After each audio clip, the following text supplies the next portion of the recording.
Hey y'all, it's Beth and welcome to my new YouTube channel. I know. So I thought it'd be really cool if I let Instagram pick what I read for the month of February, and I thought, you know what, while we're at it, let's just film a TBR video because why not? So normally for my TBR, if I'm sharing one with people or if I'm just keeping it to myself, I tend to kind of eyeball and pick 10 books, and that kind of be, you know, what I aim for the month, because 10 is a good solid number. But for the month of February, because one, I have been a little slumpy. 2023 was like the year of the slump for me, honestly. Two, February is also a little bit shorter, okay? So I picked 14 books and I let Instagram vote, and I have 7 books now on my TBR pile, so let's go over them today. I'm gonna go over them today with you. Yeah, what are words? So where's my phone? I have my phone here so I can remember what two battled against each other. So if you're not following me on Instagram, you definitely should, because there might be something fun soon again. So I would call myself a thriller reader. That is like my most read genre. So when you see these TBR options, you're gonna be like, I thought you read thrillers. It is the month of February. It is the month of love. And I love love. I love romance books. And I'm gonna jump at the chance to read some romance books in the month of February, okay? I'm also really in the mood for fantasy, romantasy, is that what it's called? So I have a couple of what I think are fantasy books added in. I don't know. But here we are. So let's go ahead and talk about the first 2 books. Icebreaker by Hannah Grace. This is a sports romance, I think. The guy's a hockey player and the girl is a figure skater, and I want to say they don't like each other, but I also heard it was very smutty. Like, don't let the cutesy cover fool you. So we're here for that. I love a good enemies to lovers. Hate to love that, whatever. Okay, then the next one is Yours Truly by Abby Jimenez. This is like the second book in a companion series. I did read the first one. It wasn't my favorite, mostly because I did not like the main character, the main female character. I loved the main guy in that book. Totally love him, but the girl didn't really like her. However, this follows her best friend, and I hear it's better than the first. So these are the 2 that I polled, and Instagram chose, let us look, 60% chose Yours Truly.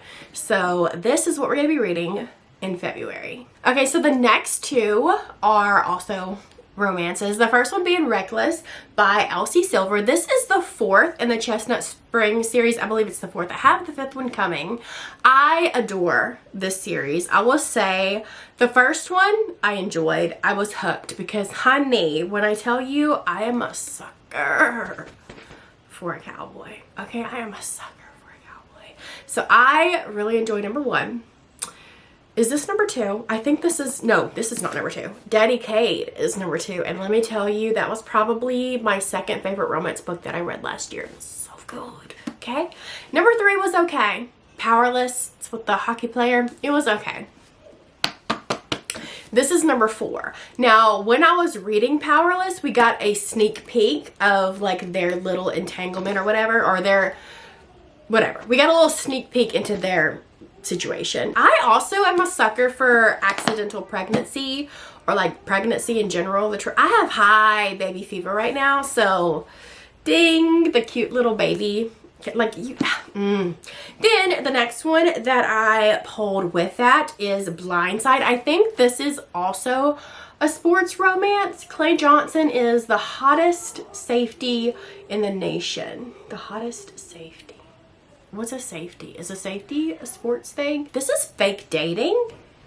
Safety. Is that like a football thing? I think this is a football book. I don't think I've heard many people talk about this. I think I've seen Karin from Karin Lee Reads talk about this book, and that's why I bought it. But these 2 were up. They battled each other on Instagram. And Instagram chose, whoa, Reckless won with 77%. 77%. So I'm actually really excited about this one. But now that I know that this is fake dating, I might have to squeeze this one in. I might have to. I think this is part of a series. Is this book 2 in a series? I don't really know. What do I know? Okay, up next, 2 more romance books. I do have some non-romancy things that I threw up there, but we'll get to those when we get to those.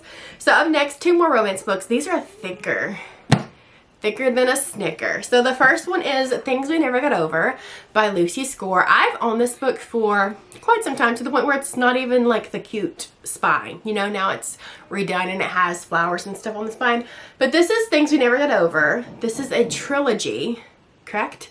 I have all 3. Haven't read them. I don't know what this is about. He's absolutely not falling for the good girl. Oh, I hear a lot of things about this book, and that's my reasoning.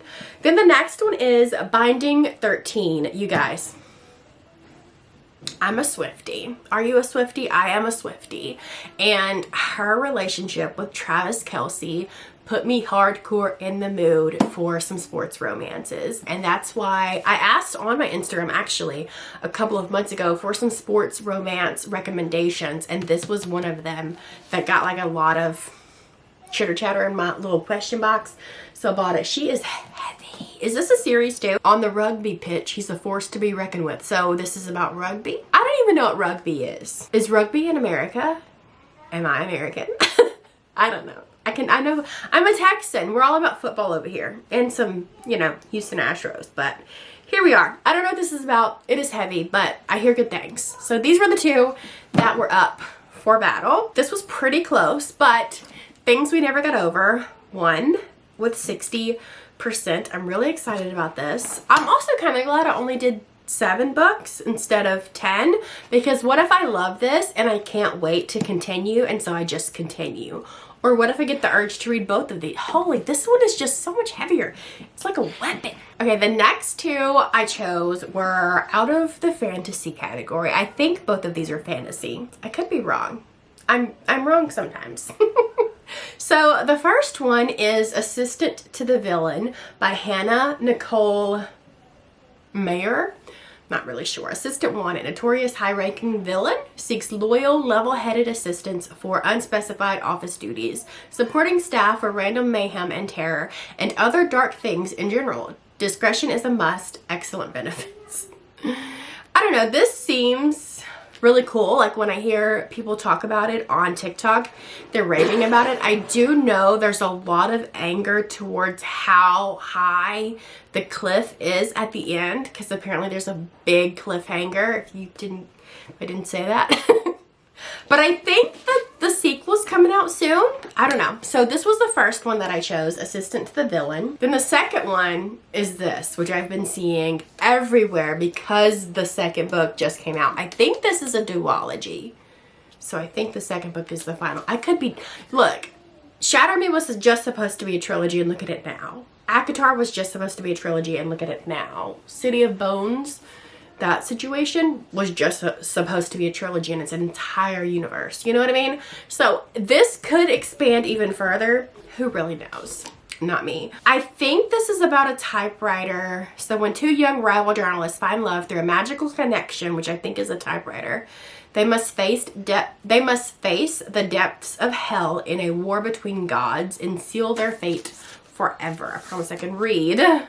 Yeah, this has been everywhere. If I were to like put together a list of favorites, everybody's favorite books, I can't speak, of 2023, I think this one would definitely be on that list. So these were the 2 that were in the poll. Because I did the poll on Instagram, and I haven't seen many Instagrammers read this book, but I have seen this one all on Instagram, I kind of had a feeling the Divine Rivals would be the winner. And I was correct, because Divine Rivals won with a whopping 74%. And I looked on Amazon, and the second book in hardcover, which just came out, is only $11 on Amazon. So I might have to read this one soon while it's still on sale to see if the second book is worth buying. Because this year I'm trying to control my book buying issue. And let me just tell you, I haven't bought a single book this year. Actually, I lied. I pre-ordered a book that comes out tomorrow. So that's like my first book that I bought. But I pre-ordered it last year, so does it really count? Girl math. Okay, I think that's all of the romancy type books that I had posted.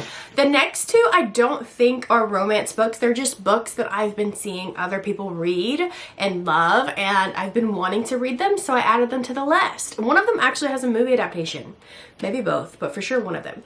Anyway, so the first one is Tomorrow and Tomorrow and Tomorrow by Gabrielle Zevin. I've been seeing this book everywhere. It's in so many people's like top books of 2023. I hear it's about two people who are creating a video game, and I think that is all that I know. There's the first choice. And then the second choice was Lessons in Chemistry by Bonnie Garmus. I don't think this is a romance book. I don't know. It could be a romance book. I don't really know. But I want to read this one so I can watch the movie. So these were the two choices, and these were the two that every time I would check it, it would be this one winning, and then a couple hours later when I would check it again, it would be this one winning, and they were just like, this was really a close competition, these two, which says a lot. Says that these two must be some really good books. So the one that won is Lessons in Chemistry with 56%. So it was super, super close. So I'm definitely gonna have to get to this one soon, but for sure this one in February. Okay, 2 more rounds. Now, my 2 all-time favorite authors are Stephen King. I love Stephen King. I don't love all of his books. I feel like some of his books were written just for me, and then some of his books I'm just not a fan of. But regardless, I'm gonna read all of his work because that's just the way that I am. And I've read maybe like 25 of his books so far. I just started reading him in 2021, I believe. And I've reread some books. I'm a big fan of rereading as well. You'll see if you stick around. Yes, I wanted to add some books of his to the list because I need to continue on reading his back work. So I picked 2. And one of these I don't hear much about, and the other one is a lot of people's favorite Stephen King book. So the first one, the one that I don't hear much about, or I don't hear people talk about this one, is Bag of Bones. I think it has something to do with someone passing away from cancer or something. I see the word grieving. Oh, following the sudden death of his wife, Jo, and can no longer bear to face the blank screen of his computer. Oh, so this one's gotta be sad. Then the next one is the one that I hear, or at least like my close people that I follow who also read Stephen King, this is one of their all-time favorites. And I believe my husband's a reader as well. And I think this is also his favorite Stephen King book that he's read thus far, I think. I'll have to ask him. I could be lying to you. And that is The Institute. And a lot of people also compare this to Stranger Things, but fun fact, I've never watched Stranger Things. My husband is a big fan, but I've never watched it, so maybe that's why this is his favorite. Or you know what, maybe he hasn't even read it. Nevertheless, The Institute by Stephen King. And I think this is about an institution where kids are. Her staff are ruthless, dedicated to extracting from these children the force of their extra normal gifts. Okay, so here are the 2 books that polled, and I think, yeah, The Institute won with 66%. I kind of had a feeling. I'm still going to read Bag of Bones, obviously. And there went my phone. You guys, I am such a sucker for when authors, their face is just the back cover. I'm a sucker for it. Especially, I read a lot of old books. So I'm a very big backlist reader. I love crime thrillers. That's like my favorite genre. A lot of crime thrillers, like the good ones, in my opinion, were written in the early 2000s, even some in the 90s. So you have to like go into them with a grain of salt because the world was much different in those days. But just like the crimes themselves, how ruthless the detectives were. But back in those days, authors did this. And some of them, the pictures are hilarious because they were taken like in the 90s. And I don't know if you're around then, but glamour shots were a thing, babe. Anyway, moving on to the last 2 books. As I mentioned, Karin Slaughter is also Karen Slaughter is the top of the top, the creme of the crop for me. I will take a bullet for her. She is my all-time favorite author. She is, in her book, she is very brutal. She does not hold anything back. I read once somewhere that she actually reads autopsy reports to learn things to put into her books. One of her characters, because she has series, right? And she has like she has a couple other like small series / duology type books, but 2 main series that are also connected. So in my opinion, it's like one really long series, and there's like an ME in them. And I love forensic thrillers where they're like in the autopsy room and they're talking about cutting the bodies. Anyway, she's that for me. I love her. I've read all of her books. Okay, so if you need a guide to Karen Slaughter, I am your girl. I've read all of them. I've reread some of them, and I am in the mood. I miss her. I want her fantastic characterization. I want her darkness. Her crime scenes are amazing. I want the way that she does like family dynamic, not family per se, but like sister dynamics. In a lot of her books, they're sisters. Especially in the 2 that I put up in the poll. I've read both of these. These are my 2 favorite standalones by Karen Slaughter. Now, I'm pretty sure if you're anywhere in the thriller book community, you've heard of Pretty Girls. It's a pretty popular Karen Slaughter book. It is, it's not my all-time favorite Karen Slaughter book, but I want to say it's like my second. Blindsided is my first. But I love this book, and it has to do with sisters. And so it's these 3 sisters a long time ago when they were little kids. One of the sisters was abducted. She disappeared. They don't know what happened to her. Fast forward, these sisters, the 2 sisters that are left, are adults and they're estranged. They don't talk to each other. One of them is super rich with a rich husband, fancy jobs, and then the other one is struggling, separated, single mom. And then something really tragic happens and it brings them back together. But it is so dark. But just know Karen Slaughter books also, there's going to be a chunk of slowness in them. But it's also the same with Stephen King. I think because there's so much character development, it cannot be like bang, bang, bang, bang, bang. So I will read the slow parts in order to have a better relationship, a better connection, should I say, with the characters, if that makes any sense. So that's Pretty Girls. But the other one that is just as good, this is also, I cried when I read this book because it's sad, but it's so good. But nobody ever talks about it, and that's The Good Daughter. This is a good book.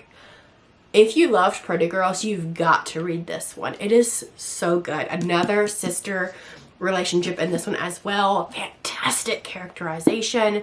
There is trigger warnings for both of these. Karen Slaughter does not hold back there. You need to look, if you need trigger warnings, you need to look them up for her books. Anyway, long story long, these were both put on a poll on Instagram. I kind of knew what was going to win because nobody ever talks about this, but you guys read it. This is your sign. So obviously we know the winner, but let me get the stats, the deets. So these are both rereads for me, by the way. I'm a big fan of rereading. You'll see that when you see my January wrap up in a few days. But Pretty Girls won with 85%, you guys. So I'll be rereading this. I'll actually be listening to this. Kathleen Early is Karen Slaughter's narrator. She narrates like 98% of Karen Slaughter's books, and she's a phenomenal narrator. But yes.